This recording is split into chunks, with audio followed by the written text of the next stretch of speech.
Bismillahirrahmanirrahim. Alhamdulillah wassalatu wassalamu ala Rasulillah wa ala alihi wa sahbihi wa man tabi'ahu wa nasarahu wa wala. Sidang jamaah yang dirahmati Allah, Assalamualaikum warahmatullahi wabarakatuh. Alhamdulillah, kita bersyukurlah kepada Allah Subhanahu wa taala.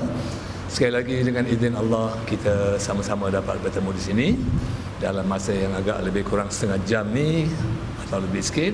Kita sama-sama membincangkan hadis-hadis pilihan yang semua hadis ini adalah merupakan hadis-hadis yang boleh menjadi modal kepada kita untuk berkhidmat atau untuk menyembahkan diri kepada Allah, untuk membangunkan diri, membangunkan ekonomi dan sebagainya. Jadi hadis yang masih kita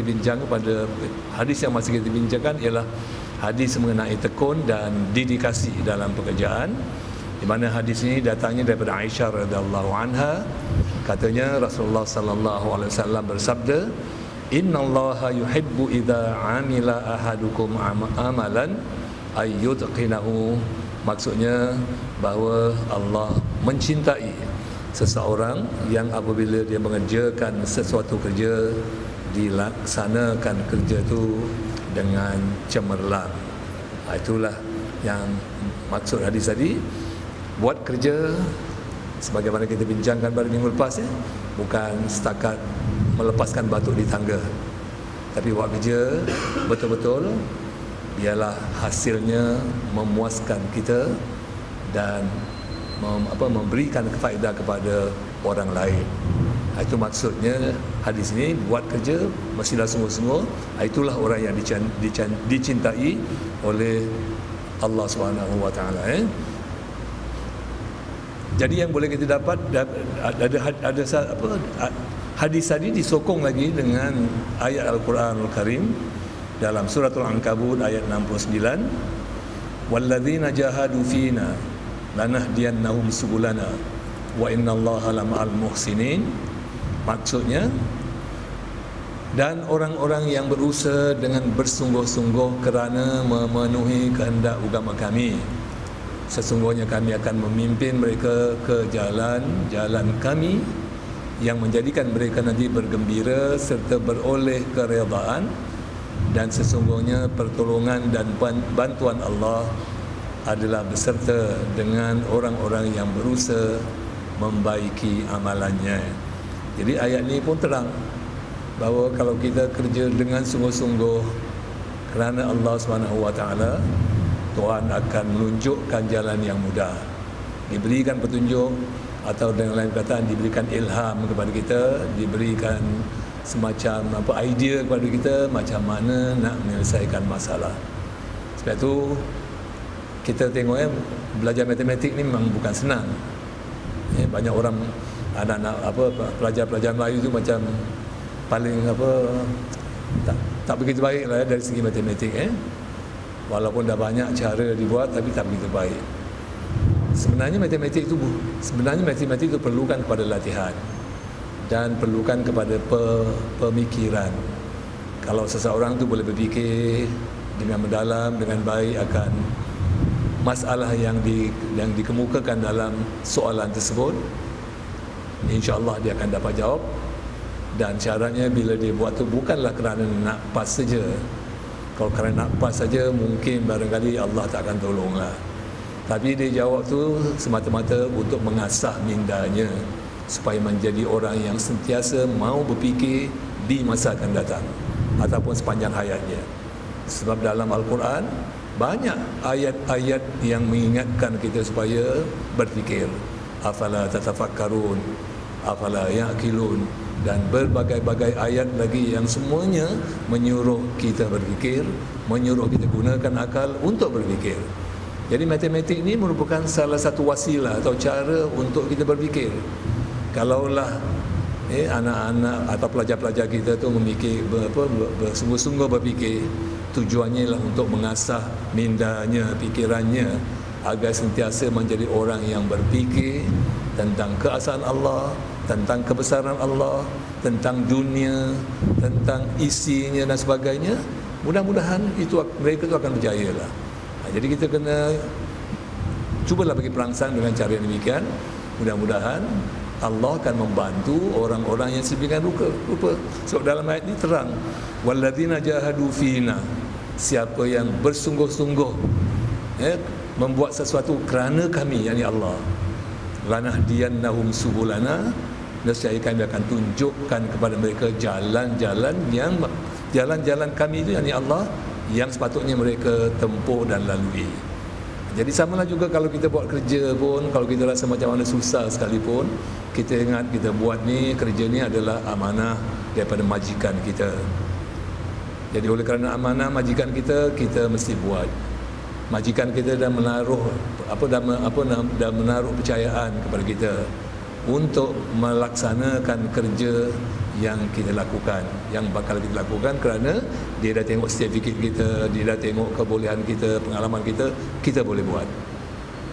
Cuma dalam kita menjalankan kerja, kadang-kadang pun kita menghadapi masalah, menghadapi kebuntuan, sebab manusia tentu kadang-kadang buntu dan sebagainya. Tapi Allah akan sentiasa bersama-sama kita.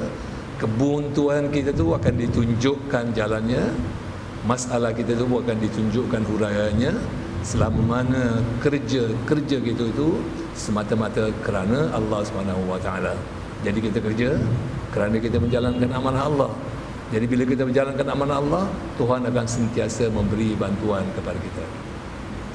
Pengalaman saya lah waktu saya di Mahkamah Syariah, kadang-kadang bila kita bicarakan orang tu, kita rasa ke mana nak buat keputusan ni. Bukan senang. Sini cakap lain, sini cakap lain. Kadang-kadang orang bagi data-data dari keterangan-keterangan yang isteri mengatakan demikian, terutama masalah kewangan ke apa, suami mengatakan demikian. Bagaimana kita nak membuat keputusan? Bukan senang. Tapi oleh kerana saya fikir kerana kita buat ni kerana nak menyelesaikan masalah dengan keadilan, dengan adil. Setakat yang mampu oleh kita tak ada sebelah mana-mana pun. Walaupun dia pakai lawyer yang bagus ke, dia lawyer tu menggunakan hujah-hujah yang baik sekalipun, kita tetap memikirkan ataupun menimbangkan dua-dua data ataupun dua-dua keterangan daripada suami dan isteri. Nanti kalau kita tangguhkan setengah jam ke 1 jam, atau tangguhkan hari lain kerana kita tangguhkan hari lain kerana nak buat keputusan dalam 1 hari 2 hari, sama ada dalam kereta sedang drive, kadang-kadang nak masuk bilik air pun Tuhan bagi ilham. Ini jawapannya. Nak masuk bilik air tu, belum masuk bilik air lagi, nak masuk bilik air pun tu Tuhan bagi ilham. Jadi dari situ kita dapatlah saya fahamkan ni bahawa ayat ini betul-betul memang satu kenyataan. Kita buat satu kerja semata-mata untuk menghuraikan masalah orang. Bila kita menghuraikan masalah orang, kita mahu orang merasa puas hati. Walaupun kalau tak puas hati itu memang tak puas hati lah, tapi sekurang-kurangnya kita nak menegakkan keadilan. Dan kalau kita rasa ini adalah keputusan yang adil, mungkin salah satu tak puas hati itu biasa. Keputusan Allah pun orang masih lagi membantah, apalagi keputusan manusia. Keputusan Allah, kalau orang tu kena sakit pun, orang tu kadang-kadang keluarga macam tak terima, macam mana orang yang kena sakit. Yang kena sakit pun tak boleh terima. Aku jaga badan, aku baik, selalu datang ke masjid Muhammad Saleh di Palma Road ni, dengar Ustaz Salim punya ceramah dan sebagainya, aminkan Ustaz Azmi punya doa. Kenapa aku yang kena sakit pula? Orang tu tak pernah jumpa pun, lalu je ke masjid ni, datang masjid pun tak pergi masjid, naik ke atas, tak turun bawah. Tiba-tiba dia apa-apa, dia sihat. Jadi kita tengok keputusan Allah, orang lagi meragukan, apatah lagi kalau keputusan hakim yang bernama manusia. Tapi yang penting kita berusaha untuk menegakkan keadilan. Kalau kita rasa ini merupakan keputusan yang adil, kita buatlah keputusan. Dia tak puas hati, biar dia buat rayuan, biar lembaga rayuan nanti yang terdiri daripada 3 panel tu menimbangkan semula sama ada keputusan hakim mahkamah tu benar atau tidak. Kalau dia kata benar, dia akan sahkan. Kalau tak benar, sama ada diarahkan supaya bicara semula dan suruh lihat ada satu perkara yang tertinggal barangkali, ataupun dia ubah sikit daripada keputusan yang dibuat oleh hakim tersebut. Jadi itu saya katakan, kalau dari pengalaman saya memang kalau ada masalah-masalah yang susah tu, selalu saya dibantu oleh Allah SWT dapat idea Idea tu kadang-kadang tu memang sesuai.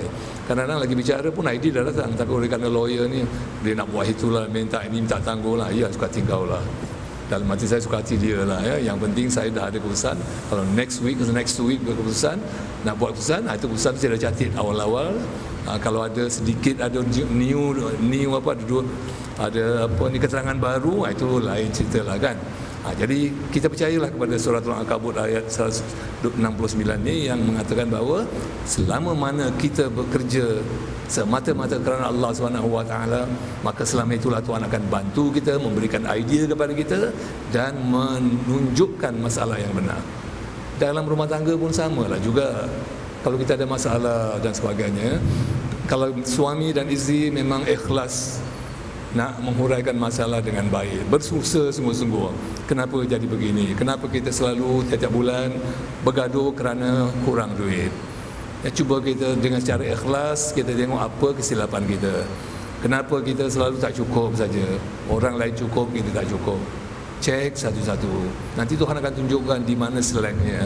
Mungkin barangkali pakai kereta, sedangkan kereta tak perlu pakai kereta juga.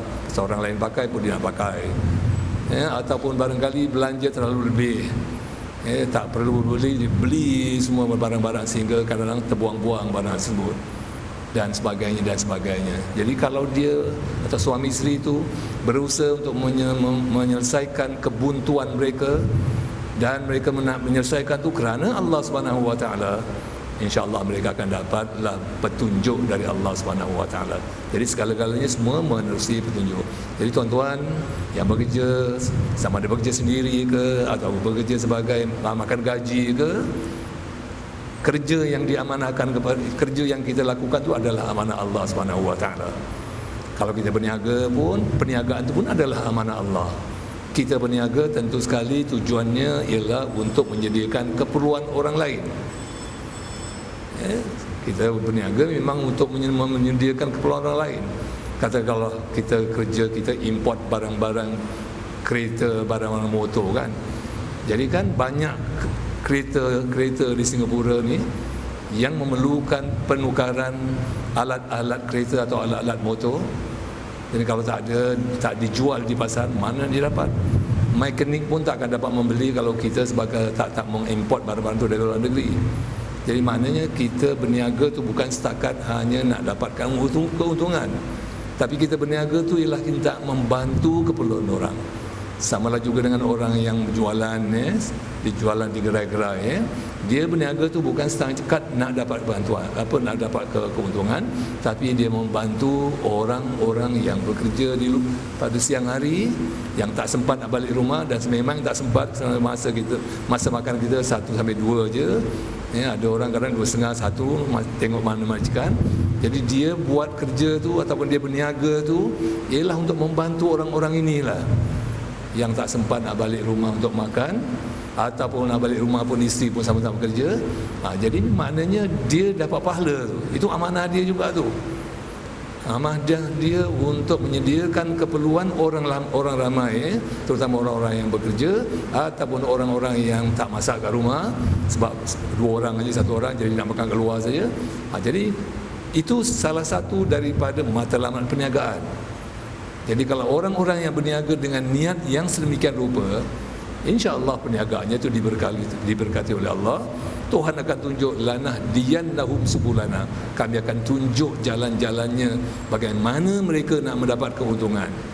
Dan apabila mereka dapat keuntungan itu bukan mereka gunakan sendiri. Ada yang digunakan untuk sendiri, kepentingan sendiri dan keluarga, dan ada juga yang mesti digunakan untuk kepentingan orang-orang fakir, orang-orang miskin, anak-anak yatim. Begitu jugalah dengan madrasah, masjid yang terutama kita di Singapura yang semuanya memerlukan kewangan daripada masyarakat Islam.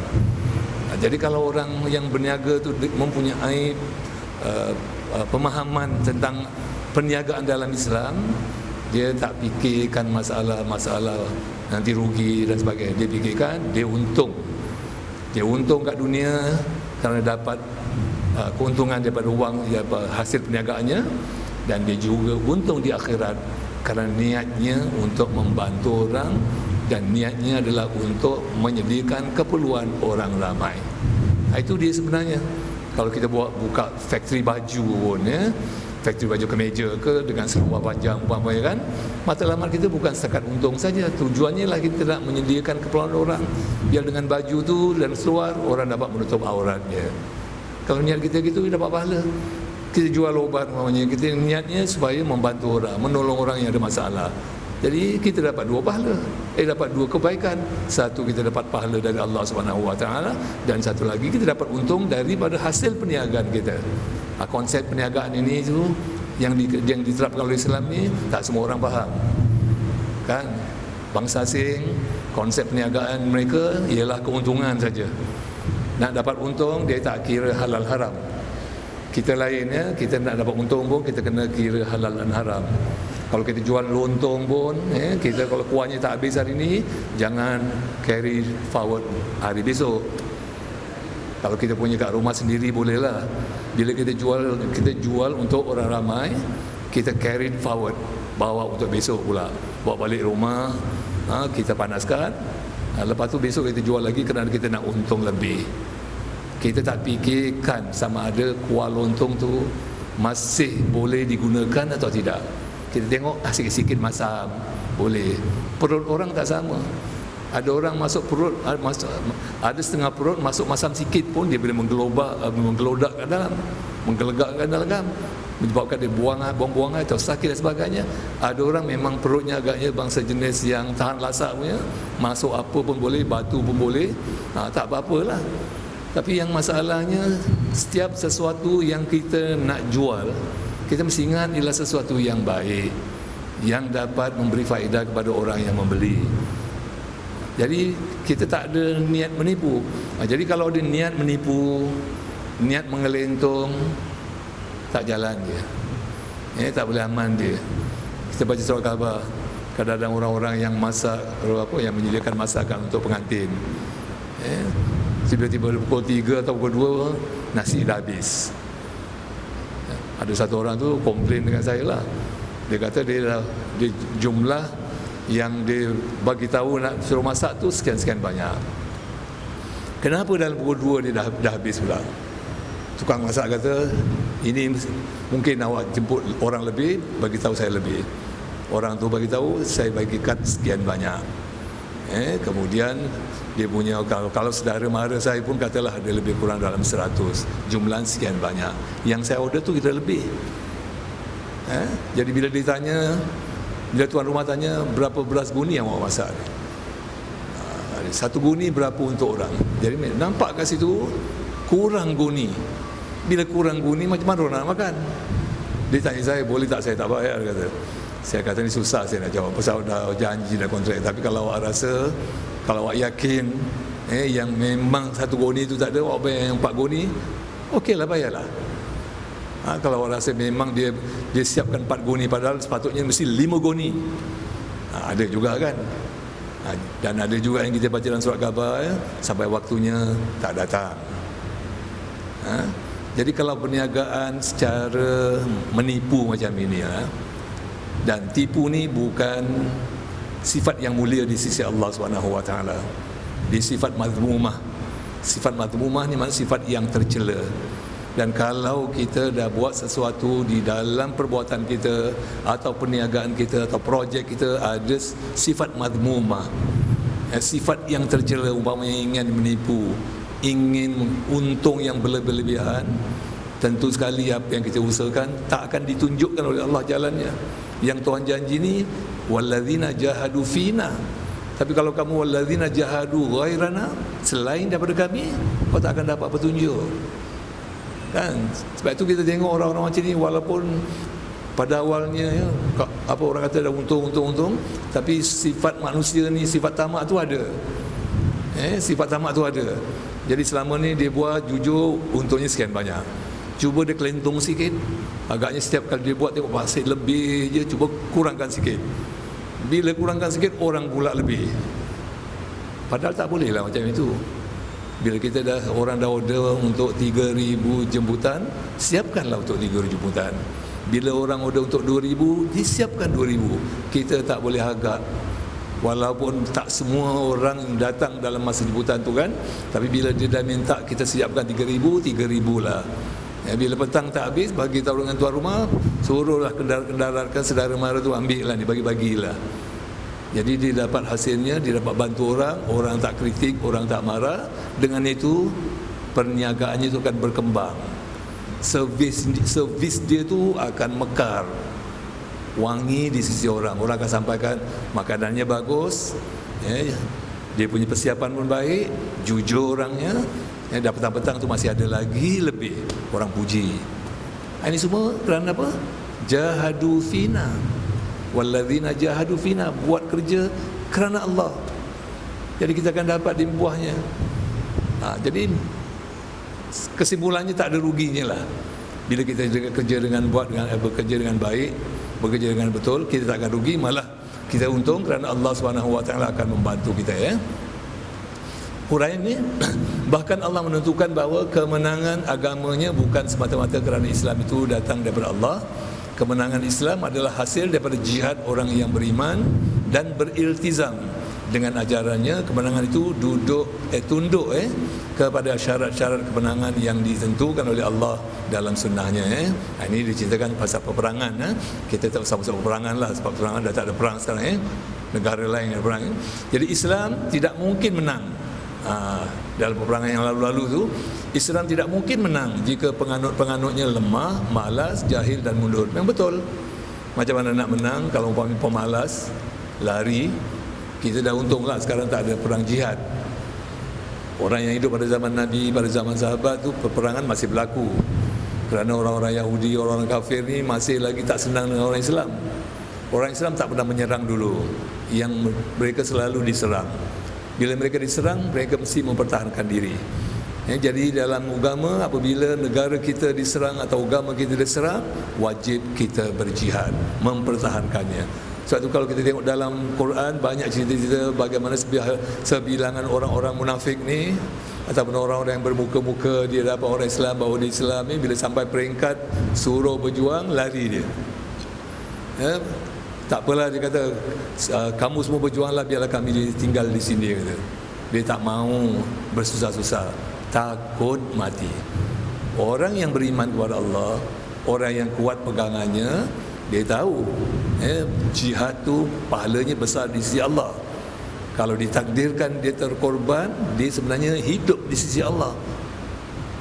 Dalam ayat Quran Tuhan berfirman, yang maksudnya jangan kamu menyangka orang-orang yang mati di dalam peperangan tu ataupun dalam jihad tu dia mati.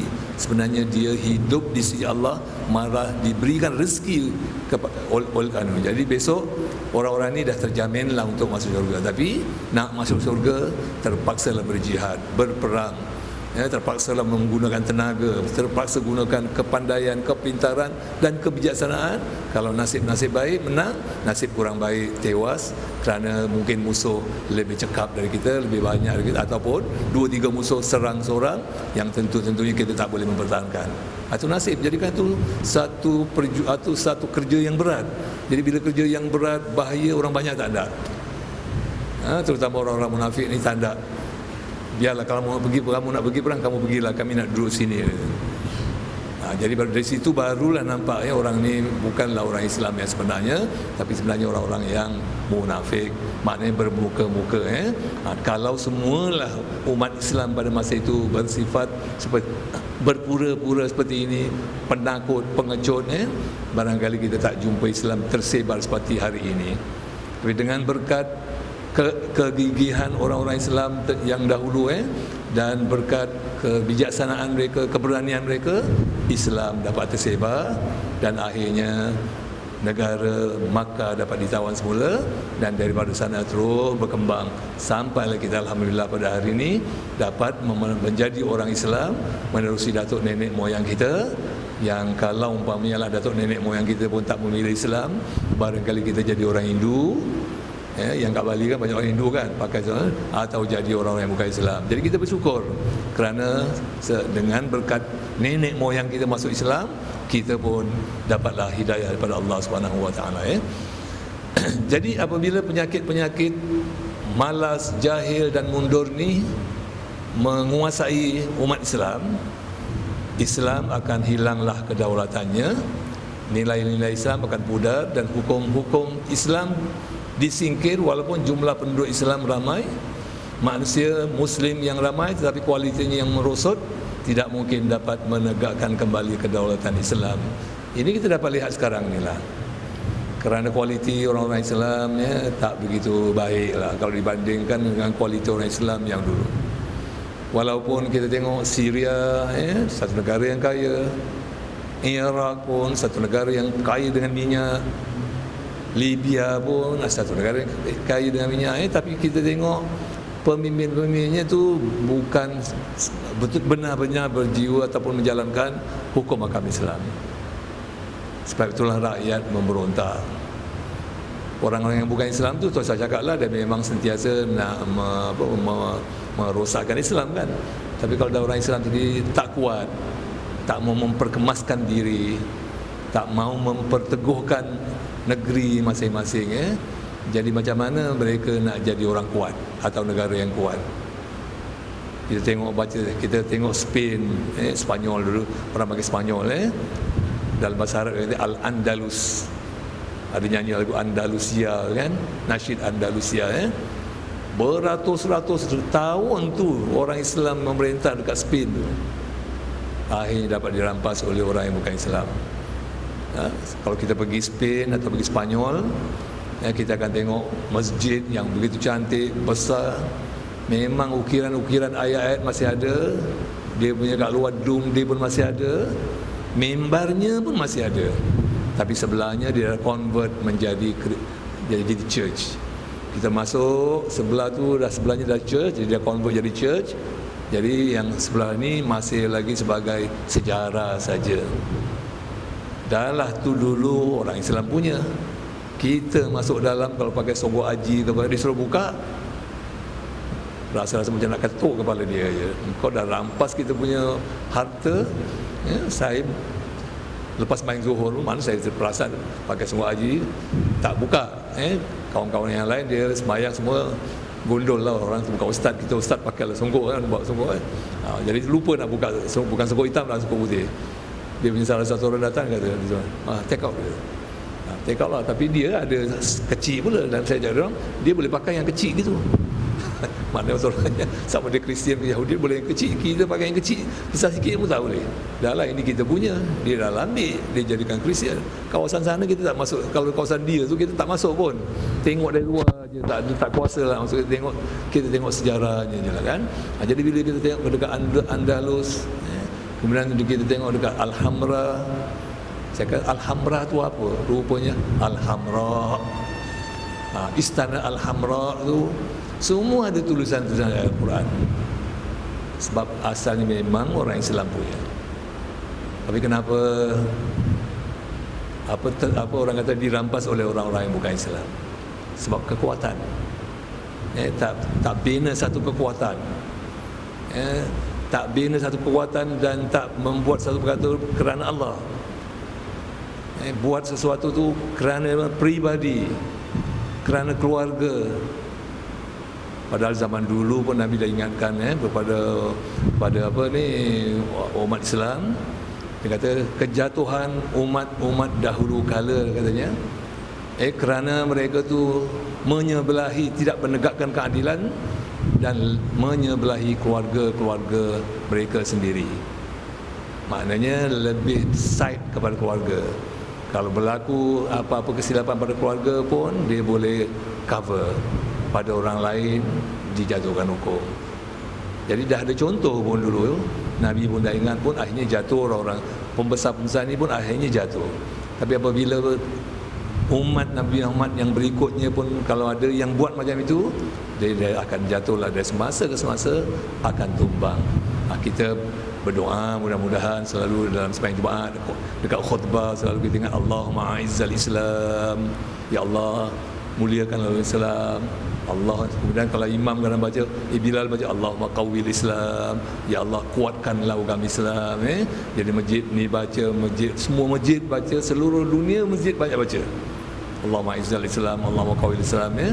Jadi mudah-mudahanlah dengan laungan doa di seluruh dunia ni, yang dibaca oleh khatib dan kadang-kadang setengah menit dibaca oleh Bilal, mudah-mudahan didengar oleh Allah.